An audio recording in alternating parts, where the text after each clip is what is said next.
நிறைய வீடுகள்ல 100 யூனிட் தான் அந்த கரண்ட் செலவாகுது ஒரு மாசத்துக்கு. மாசம் மாசம் நீங்க அந்த பில்லு கொடுத்தீங்கன்னா அவங்களுக்கு அது ஃப்ரீ ஆயிடும். அவங்க அந்த காசை கட்ட தேவையே இல்லை. ஆனா 2 மாசத்துக்கு ஒரு வாட்டி அந்த பில்லு கொடுத்தீங்கன்னா, இப்ப சப்போஸ் அது 200 யூனிட்டுக்கு மேல போச்சுன்னா அது அவங்களுக்கு ஒரு மிகப்பெரிய சுமை தானே. இது எந்த கணக்கில் எடுத்துக்கிறது? ஒரு மாதிரி ஒரு மாடர்ன் கரப்ஷன் அப்படின்னு எடுத்துக்கலாமா? அடுத்து பஸ் வசதி. நிறைய கிராமங்கள்ல பஸ் வசதி இல்லைன்னு சொன்னா இந்த ஒட்டுமொத்த திமுக அரசும் கத்திக்கிட்டு வந்துருவாங்க. நாங்க பஸ் விடாத கிராமங்களே இல்ல அப்படின்னு சொல்லுவாங்க.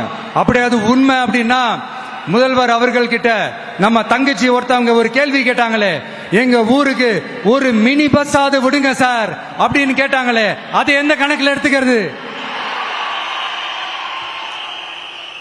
நிறைய மலை கிராமங்கள்ல பஸ் வசதி இல்ல, நிறைய மலை கிராமங்கள்ல ஹாஸ்பிட்டல் வசதி இல்ல. இது ரெண்டுமே எவ்வளவு முக்கியமான ஒரு விஷயங்கள். பஸ் வசதியும் ஹாஸ்பிட்டல் வசதியும் இல்லாததுனால வீட்டிலேயே பிரசவம் பார்க்கிற அந்த ஆபத்து இருக்குதுன்னு எவ்வளவு நியூஸ் பார்க்கிறோம். இதெல்லாம் எந்த கணக்கில் சேர்த்துக்கிறது? அடுத்து இது எல்லா மீட்டிங்லயும் பேசுறதுதான், பெண்களுக்கு பாதுகாப்பு நம்பர் 1 இருக்குது தமிழ்நாட்டில் அப்படின்னு சொல்றாங்க. அப்புறம் அது என்ன வி சேஃப் மாடலா? பெண்கள் என்ன சொல்றாங்க தெரியுமா? அது வி சேஃப் மாடல் இல்ல, வி ஆர் நாட் சேஃப் மாடல்னு சொல்றாங்க. இப்படி இருக்கிறப்போ தமிழ்நாட்டில் எங்க போனாலும் பெண்களுக்கு பாதுகாப்பு அப்படியே கொட்டி கிடக்குதான். இப்படி சொன்னா எப்படி சார்? கேட்கறவங்க என்ன கேசரி சாப்பிடுறாங்க நினைச்சீங்களா?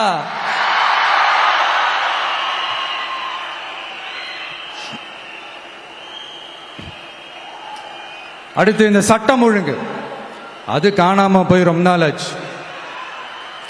இவன் வேற, இந்த விஜய் வேற, எங்க போனாலும் இந்த மக்கள் கிட்ட இந்த சட்டம் ஒழுங்கை பத்தி பேசி ஞாபகப்படுத்திக்கிட்டே இருக்கான்னு முதல்வர் அவர்கள் அவங்க கூட இருக்கிறவங்க கிட்ட எல்லாம் சங்கடப்பட்டாராம்.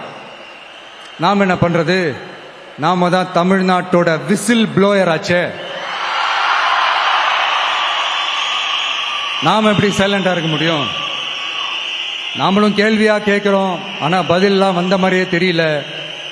இருந்தா தானே வர்றதுக்கு, வச்சுக்கிட்டா வஞ்சனை பண்றாரு. 5 வருஷமா பதிலே சொல்லாம அப்படியே கடந்து வந்துட்டாரு. ஆனா இனிமே அப்படிலாம் இருக்க முடியாது, பதில் சொல்லி ஆகணும்.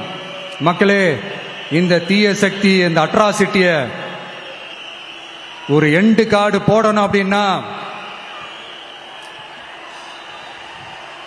அவங்கள சுவிட்ச் ஆஃப் பண்றது தான் ஒரே சொல்யூஷன். அதுக்கான ரிமோட் தான் வரப்போற எலெக்ஷன். அந்த ரிமோட்ல நீங்க அழுத்த வேண்டியது ஒரே ஒரு ஆப்ஷன், அதுதான் நம்ம விசில் சின்னத்தோட பட்டன். இத 4 விஷயத்தை நீங்க செஞ்சாலே போதும். ஒவ்வொரு இவிஎம் மெஷின்லயும் விசில் சின்னத்துக்கு நேரா இருக்கிற அந்த பட்டனை பச்சக்கு பச்சக்கு பச்சக்குன்னு ஒரு அழுத்துங்க. எப்படி? அவ்வளவுதான். நாம காஞ்சிபுரத்தில் பேசும்போது நம்மளுடைய விஷன் என்னன்னு சொன்னோம். இப்ப அதனுடைய கண்டினியூஷனா சில விஷயங்கள் இங்க நான் சொல்லணும்னு ஆசைப்படுறேன். இப்பவும் சொல்றேன், உறுதியா சொல்றேன், சத்தியமா சொல்றேன். பெண்கள், பெண் குழந்தைகள், ஆண் குழந்தைகள் பாதுகாப்பு நம்ம ஆட்சியில நம்பர் 1 இருக்கும். சட்டம் ஒழுங்கு ரொம்ப ரொம்ப ஸ்ட்ரிக்டா இருக்கும். அரசு பள்ளிக்கூடங்களும் கல்லூரிகளும் முதல் தரமா இருக்கும்.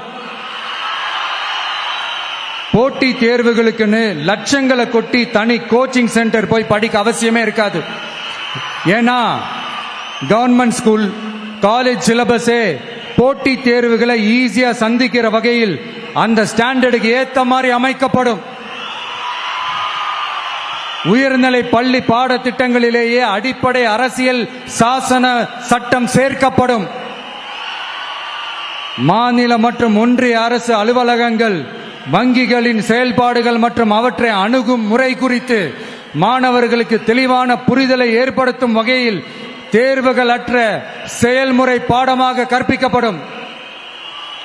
இந்தியா முழுக்க உள்ள ஒன்றிய அரசு சார்ந்த கல்வி நிலையங்கள் மற்றும் அதன் சேர்க்கை, அட்மிஷன் குறித்து புரிதலும் தெளிவும் மாணவர்களுக்கு உருவாக்கப்படும்.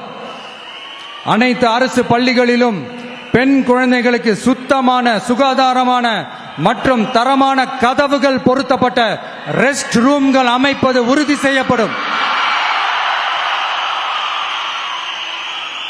போதைப் பொருட்கள் இல்லாத தமிழகம் உருவாக்கப்படும். மாவட்ட கலெக்டர்கள் மற்றும் எஸ்பிக்களில் சரி பாதி பெண்களாக இருக்கும்படி செய்வோம். மலை கிராமங்களில் அரசு ஆரம்ப சுகாதார நிலையங்கள் பிரசவம் பார்க்கும் வசதியுடன் அமைக்கப்படும்.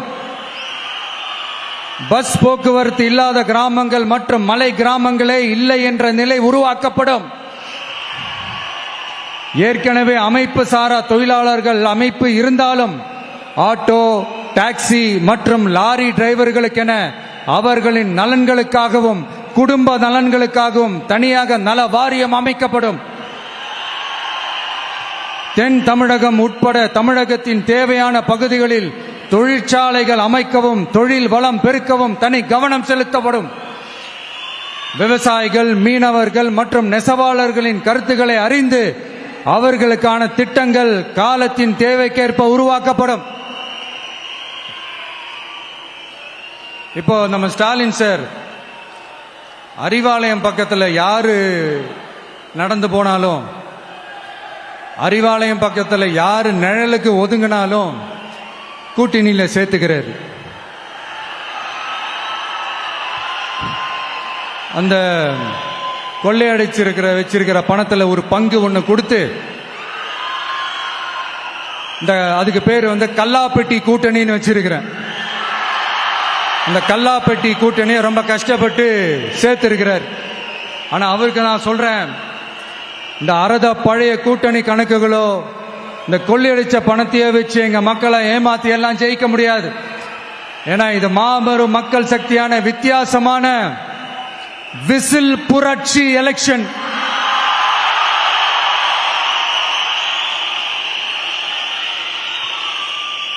உங்களோட நான் இருக்கேன், நம்மளோட நம்ம மக்கள் இருக்கிறாங்க. இதுக்கு மேல என்ன வேணும்? கான்பிடென்டா இருங்க, நல்லதே நடக்கும், வெற்றி நிச்சயம். மீண்டும் சந்திக்கும் வரை நன்றி, வணக்கம். என் நண்பர்களே, ஒரு சின்ன ரிக்வெஸ்ட். நான் திருப்பி இங்கிருந்து 4 hours சென்னைக்கு போனோம். தயவு செஞ்சு யாரும் என் வண்டிக்கு பின்னாடியோ என் வண்டி சைட்லயோ பைக்கில் வராதிங்க.